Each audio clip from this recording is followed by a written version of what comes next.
ইসরায়েলকে বলে দিয়েছে যাও, প্লেনগুলো রেডি আছে ওখানে, বম্বিং করে সব উড়িয়ে দাও। কে কাকে দিয়েছিল এগুলা? এটা আনোয়ার সাদাত জানতো না? তারপরে যখন যুদ্ধের সময় তার আপন ভাই মারা গেল, তার আপন ভাইয়ের চোখের লাশ তার চোখের সামনে পড়া, তো সে বলছে আমি কার বিরুদ্ধে যুদ্ধ করছি? ইরানের বাদশাহ হুমায়ুনকে বলে তুমি যদি আমার সাথে থাকো তাহলে তোমাকে শিয়া হতে হবে। হুমায়ুনের মা কিন্তু ছিল শিয়া। এই জন্য ইরান তাকে আশ্রয় দেয় এবং কথা দেয় যে পার্সিয়ান পুরো আর্মি তার পিছনে থাকবে। ভাগ্যের জোরে পরে হুমায়ুন চলে আসে পাওয়ারে। হ্যাঁ, আপনার অন্যতম প্রশ্ন ছিল রাশিয়া ইরানের পাশে দাঁড়াবে কিনা। আমি নিশ্চিত হ্যাঁ, দাঁড়াবে। রাশিয়া রাশিয়া তো বলেছে ইরানে যা যা প্রয়োজন তারা তা দিবে, হ্যাঁ, কিন্তু পাকিস্তান কি দাঁড়াবে কথা, করবে? সেটা হচ্ছে কথা। ইরানের পাশে না রাশিয়ার ক্রেমলিন স্কোয়ারে দাঁড়িয়ে থাকবে সেটা আমি কিন্তু বলতে পারছি না। হ্যাঁ। হ্যাঁ, কারণ আমার যে বন্ধু বান্ধব ছিল আমেরিকাতে সিরিয়ানরা, ওরা কিন্তু সিরিয়ান খ্রিস্টান ছিল। হুম। হুম। এবং তারা কিন্তু ভেরি মাচ প্যাট্রিয়ট ছিল, যেসব তাদের সিরিয়ার প্রতি প্রেম অত্যন্ত গভীর ছিল, রিগার্ডলেস অফ দ্য রিলিজিয়ন। তা আমাকে বলতো দেখো মিঠু, তোমাকে একটা কথা বলি। তখন কিন্তু এই বাশার আল আসাদ যাকে ফেলা হয়, আমি বলছি 1988 সাল, 87-88 এর কথা বলছে, এই বাশার আল আসাদের বাবা হাফেজ আল আসাদ ছিল প্রেসিডেন্ট তখন। বলেছে কেউ কোন আক্রমণ করতে আসলে আমরা ব্ল্যাক ফ্লিট, মানে ওই যে ইউক্রেনের ওই ব্ল্যাক ফ্লিট, ব্ল্যাক ব্ল্যাক ওটা কি বলে, ব্ল্যাক সি ফ্লিট না, হ্যাঁ ব্ল্যাক সি ফ্লিট, ওখান থেকে শুরু করে একেবারে সিরিয়া পর্যন্ত একটার পর একটা জাহাজ খাড়া করে দিব। যতবার আক্রমণ হয়েছে রাশিয়াকে কোথাও খুঁজে পাওয়া যায়নি, পিছনে দেখেছি কেউ নেই, কিছুই করেনি। তার উপরে আপনি রাশিয়ার এখনকার নতুন প্রজন্মের জানা উচিত যে রাশিয়া এই 1973 সালে, সেদিন একটা অনুষ্ঠানে, আপনার অনুষ্ঠানে কোন অনুষ্ঠানে একটা কথা বলতে গিয়ে শেষ করতে পারিনি, আমি সেটা আজকে খুব শর্টকাটে শেষ করব। সেটা হচ্ছে 1973 সালে কিন্তু ইসরায়েল নামক রাষ্ট্রটা নষ্ট হয়ে যেত। যে প্ল্যান ছিল আপনার আনোয়ার আল সাদাতের। আনোয়ার আল সাদাত তখন মিশরের প্রেসিডেন্ট ছিলেন, ওনার ভাই ছিল wing commander or some higher officer in the air force। উনি যখন ওই এয়ারফোর্সের প্লেন নিয়ে অপারেট করছিল যুদ্ধে, রাশিয়ার প্রেসিডেন্ট ছিল তখন ফরাদ ভাইয়ের মনে আছে, ব্রেজনেভ। হম। জি, ব্রেজনেভ তখন বলে যে প্লেনগুলো সব একসাথে, কমিউনিস্ট পার্টির secretary general. Exactly, he is supremo আর কি, চিফ। তো ও হ্যাঁ, সব সুপ্রিম। সব প্লেনগুলো একসাথে সাজায় রাখে আমরা সুন্দর করে। তারপরে ইসরায়েলকে বলে দিয়েছে যাও, প্লেনগুলো রেডি আছে ওখানে, বম্বিং করে সব উড়িয়ে দাও। কে কাকে দিয়েছিল এগুলা? এটা আনোয়ার সাদাত জানতো না? তারপরে যখন যুদ্ধের সময় তার আপন ভাই মারা গেল, তার আপন ভাইয়ের চোখের লাশ তার চোখের সামনে পড়া, তো সে বলছে আমি কার বিরুদ্ধে যুদ্ধ করছি? আমি কাদের বিরুদ্ধে যুদ্ধ করছি? পুরো আরব বিশ্ব আমার সাথে নেই, আমি একা। এখন এখন যেরকম ইরান একা, সেরকম। ঠিক আছে। তারপরে আপনার যতগুলা প্লেন দিয়েছে সবগুলা প্লেনের কোড বলে দিয়েছে জ্যামার দিয়ে, আপনি টার্গেটই করতে পারছেন না, ইসরায়েলের কোনো প্লেনকে লক করতে পারেন না।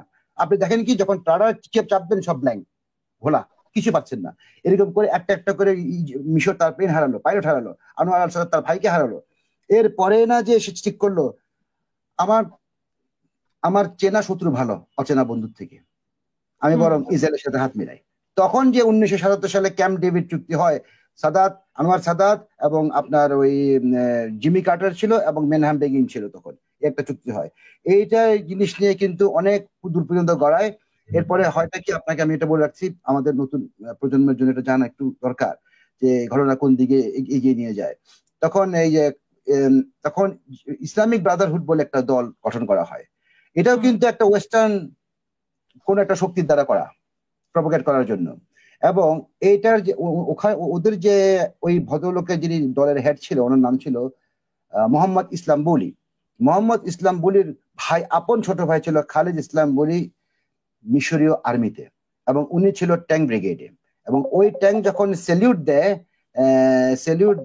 সেই স্যালিউটে দেওয়ার সময় গ্রেনেড ট্যাঙ্ক থেকে নেমে গ্রেনেড নিক্ষেপ করে এবং মেশিন গান নিক্ষেপ, গুলি বর্ষণ করে, সরি আমার একটা ফোন এসেছিল, আনোয়ার আল সাদাতকে হত্যা করা হয়। হুম। আমার তখন, আমি কিন্তু মানে তখন আমার ঠিক এইটা মনে নেই।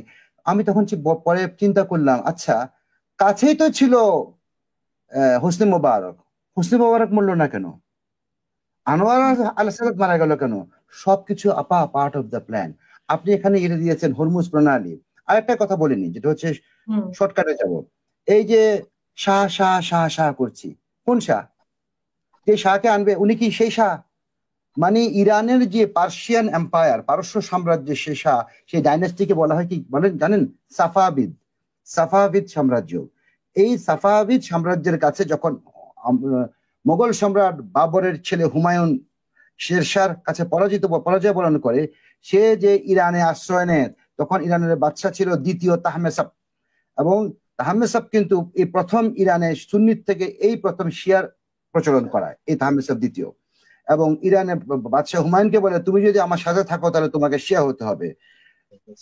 হুমায়ুনের মা কিন্তু ছিল শিয়া, এই জন্য ইরান তাকে আশ্রয় দেয় এবং কথা দেয় যে পার্সিয়ান পুরো আর্মি তার পেছনে থাকবে। ভাগ্যের জোরে পরে হুমায়ুন চলে আসে পাওয়ারে। ওই ডাইনেস্টি, ওই বংশ বহুত আগে শেষ হয়ে গিয়েছে। বর্তমান যে অরিজিনাল যে শাহর নাম শুনি আমরা ইরানের, উনি কিন্তু একজন এয়ারফোর্স অফিসারের ছেলে। রয়্যাল কোনো রাজকীয় কোনো রক্ত ওনার শরীরে বয় না। এবং সেটা নিয়ে 1953 সালে কিন্তু একটা বিশাল সম্বর্ধনা দেওয়া হয় ইরানে। সমস্ত অনেক বড় বড় রাজা বাদশারা ওখানে ছিল, প্রেসিডেন্ট, ভাইস প্রেসিডেন্ট অনেকেই ছিল, প্রাইম মিনিস্টার ছিল, পৃথিবীর সমস্ত গণমান্য ব্যক্তিত্ব। তারা কি একটা তামাশা দেখলো? ওরা জানে না যে এটা রাজবংশের কেউ না। মানে সবকিছু কিন্তু একটা খেলা আপা, মনে হচ্ছে আমার কাছে। এই হরমুজ প্রণালীর বন্ধের হুঁশিয়ারি ইরানের কি ওই পাওয়ার আছে হরমুজ প্রণালী ধরে রাখার জন্য? কি মাইট আছে আমাকে বলেন? যদি সে সর্বশক্তিতে চেষ্টাও করে, তার পাশে কেউ তো নেই। কোথায় আমার আরব বিশ্বের ভাইরা? তারা কোথা থেকে আসবে? তারা কোথায় কার পাশে দাঁড়াবে? আরেকটা জিনিস বলে রাখি, রিজিম চেঞ্জ বলা হচ্ছে না, এই যে আমেরিকা এখন শুরু করেছে বা অন্যরা রিজিম চেঞ্জ, এই রিজিম যদি চেঞ্জ হয় কালকে গ্যারান্টি এই ওমান মানে গালফ অফ আরব এই গালফ বেল্টের যেটা মানে ধরেন ওমান, আরব আমিরাত, কুয়েত, এইসব সৌদি আরবিয়া, এখানে যে রিজিম চেঞ্জ হবে না এটার কি গ্যারান্টি? অলরেডি কিন্তু ওখানে নতুন জেনারেশনের ভিতরে একটা ডেমোক্রেসির প্রতি একটা শ্রদ্ধাবোধ আসতে শুরু করেছে এবং তারা চায় এই রাজতন্ত্র নিপাত যাক। এই রাজতন্ত্র কিন্তু আসল ইসলামে নাই কোথাও।